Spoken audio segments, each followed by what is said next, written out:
Hello guys, आज हम लोग मंगलम पाठ संस्कृत का जो चैप्टर नंबर 1 है उसके ऑब्जेक्टिव्स को करने वाले हैं। अगर आप यहाँ से ऑब्जेक्टिव्स को करते हैं तो आपका एक भी ऑब्जेक्टिव एग्जाम में नहीं छूटेगा, इसकी गारंटी है। तो चलिए आज हम इस पाठ के ऑब्जेक्टिव्स को करते हैं। फर्स्ट नंबर ऑब्जेक्टिव है, उपनिषद के रचनाकार कौन है? तो आप सभी को पता होना चाहिए कि उपनिषद के जो रचनाकार हैं वो है हमारा महर्षि वेद व्यास। तो इस हिसाब से हमारा ऑप्शन नंबर सी जो होगा करेक्ट आंसर हो जाएगा।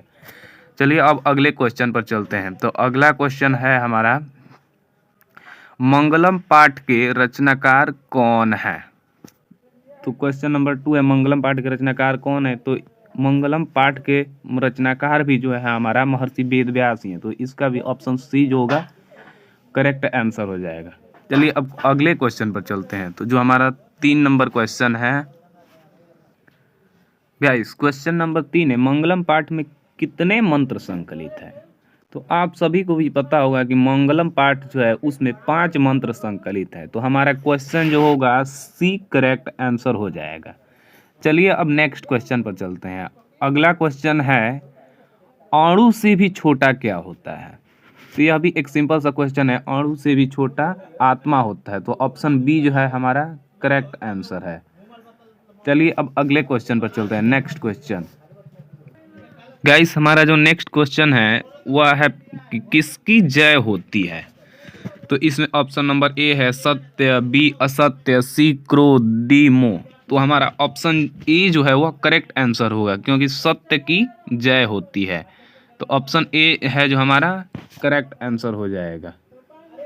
चलिए अब अगले क्वेश्चन पर चलते हैं। हमारा अगला क्वेश्चन जो है, बहती नदी कहाँ मिलती है? तो इस क्वेश्चन का आंसर हमारा हो जाएगा सी, समुद्र में। सारी जो बहती हुई नदियाँ होती हैं वह एक जगह समुद्र में जा कर के मिल जाती हैं। तो ऑप्शन सी जो होगा वह करेक्ट आंसर हो जाएगा। चलिए गाइस अब नेक्स्ट क्वेश्चन पर चलते हैं। हमारा नेक्स्ट क्वेश्चन जो है, जंतु के हृदय रूपी गुफा में क्या स्थित है? तो जंतु के हृदय रूपी गुफा में तत्व, शरीर, देवता, राक्षस क्या स्थित है? तो तत्व स्थित है। तो ऑप्शन ए जो होगा हमारा करेक्ट आंसर हो जाएगा।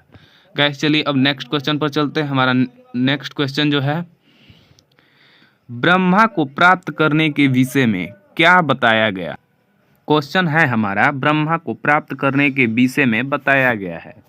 तो आप सभी को पता होगा कि ब्रह्मा को प्राप्त करने के विषय में मुंडोपनिषद में बताया गया है। तो यह हमारा ऑप्शन नंबर डी जो होगा वह करेक्ट आंसर हो जाएगा।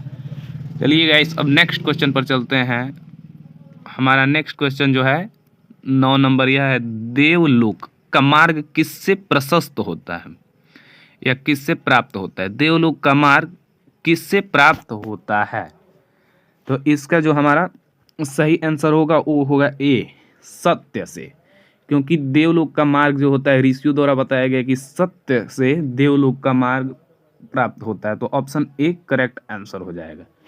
चलिए अब नेक्स्ट क्वेश्चन पर चलते हैं। नेक्स्ट क्वेश्चन जो है हमारा 10 नंबर, सत्यम से क्या प्राप्त होता है? तो अभी हमारा पिछला क्वेश्चन था देवलोक का मार्ग किससे प्राप्त था? तो सत्य से। तो सत्य से क्या प्राप्त होता है? तो देवलोक।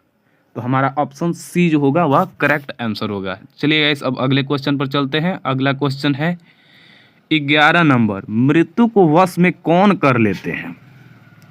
तो आप सभी को पता होगा कि विद्वान लोग जो होते हैं ना वह मृत्यु को भी वश में कर लेते हैं। तो इस प्रकार से हमारा जो ऑप्शन सी होगा वह करेक्ट आंसर हो जाएगा। जो विद्वान लोग होते हैं वह मृत्यु को भी वश में कर लेते हैं। चलिए गाइस अब अगले क्वेश्चन पर चलते हैं। अगला क्वेश्चन जो है हमारा, अगला क्वेश्चन है, किसकी जय नहीं होती है? तो आप सभी को पता होगा कि असत्य जो है इसका जय नहीं होता है। तो हमारा ऑप्शन बी जो है वह करेक्ट आंसर हो जाएगा। चलिए गाइस अब नेक्स्ट क्वेश्चन पर चलते हैं। नेक्स्ट क्वेश्चन जो है हमारा 13 नंबर क्वेश्चन, उपनिषद में किस महिमा का वर्णन किया गया है? तो आप सभी को पता होगा कि उपनिषद में परम पुरुष की महिमा का वर्णन किया गया है। तो ऑप्शन डी जो होगा हमारा करेक्ट आंसर हो जाएगा। चलिए गाइस अब अगले क्वेश्चन पर चलते हैं। अगला क्वेश्चन जो है, उपनिषदों की संख्या कितनी है? तो आप सभी को पता होगा कि उपनिषद जो है हमारे 108 हैं। तो ऑप्शन नंबर बी जो होगा हमारा करेक्ट आंसर हो जाएगा। गाइस, इस प्रकार से हमारा जो 14 नंबर क्वेश्चन है, उपनिषदों की संख्या कितनी है, इसका आंसर बी जो होगा करेक्ट आंसर होगा। अब चलिए नेक्स्ट क्वेश्चन पर चलते हैं। नेक्स्ट क्वेश्चन जो है 15 नंबर, आत्मा के गूढ़ रहस्य की किसमें व्याख्या की गई है? जो 15 नंबर क्वेश्चन है, आत्मा के गूढ़ रहस्य की किसमें व्याख्या की गई है? तो आप सभी को पता होगा कि यह ऑप्शन नंबर ए कठोपनिषद होगा। तो ऑप्शन ए जो होगा हमारा करेक्ट आंसर होगा। चलिए गाइस, अब नेक्स्ट क्वेश्चन पर चलते हैं। नेक्स्ट क्वेश्चन है हमारा 16 नंबर, परमात्मा की महिमा का वर्णन किसमें किया गया है? तो परमात्मा का महिमा का जो वर्णन है वह ईशावास्योपनिषद में किया गया है। तो ऑप्शन बी जो होगा हमारा करेक्ट आंसर हो जाएगा। चलिए गाइस, अब अगले क्वेश्चन 17 नंबर क्वेश्चन पर चलते हैं। 17 नंबर हमारा क्वेश्चन जो है वह ज्ञानी लोग और अज्ञानी लोग में अंतर किसमें बताया गया है? 17 नंबर जो हमारा क्वेश्चन है, ज्ञानी लोग और अज्ञानी लोग में अंतर किसमें बताया गया है? तो यह श्वेताश्वतर जो उपनिषद है, यानी सी नंबर जो ऑप्शन है, यह करेक्ट आंसर इसका हो जाएगा। तो गाइस चलिए अब अगले क्वेश्चन पर चलते हैं। अगला क्वेश्चन जो है हमारा 18 नंबर, सत्य का मुख किससे ढका हुआ है? तो आप सभी को पता होगा, यह बहुत ही कॉमन क्वेश्चन है, कई बार पूछा भी जा चुका है एग्जाम में और आसान भी है। तो यह तो हमेशा आप सभी को पता होना चाहिए कि सत्य का मुख हिरणमय पात्र से ढका हुआ है। तो ऑप्शन डी जो होगा वह करेक्ट आंसर हो जाएगा।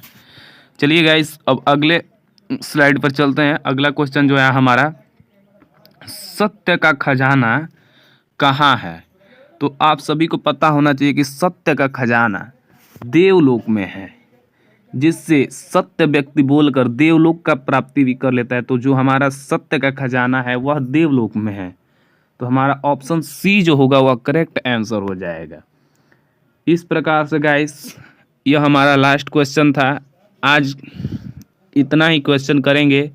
आप सभी को थैंक यू और मिलते हैं फिर अगले वीडियो में।